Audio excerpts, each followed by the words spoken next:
તો ઘણી મહેનત બાદ પતંગ ચગી ગઈ છે અમારા ભાઈની.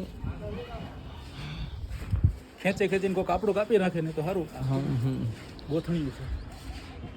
અને જોવો તમે, અને આ ભાઈ તમે એકવાર નિરાતે જોઈ લ્યો, પરબારી પતંગો અને પરબારા દોરા કેવી રીતે સગાવું બીજાની. આવા નાના બાળકો બી સાકરા માસૂમ કપાઈ ગયું કાપી નાખવાનું.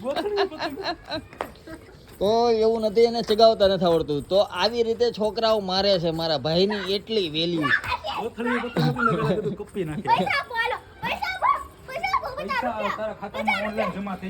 કેવા નાના બાળકોની પતંગો આવા જોવો તમે.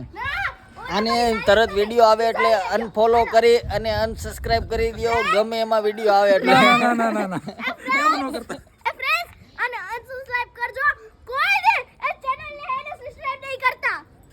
આપણને આપણી પતંગ લઈ લે ને તો કોઈ દી આપણે લાલચ દેખાડવાની. તો હવે બીજા પતંગના કના હવે નહીં બંધ.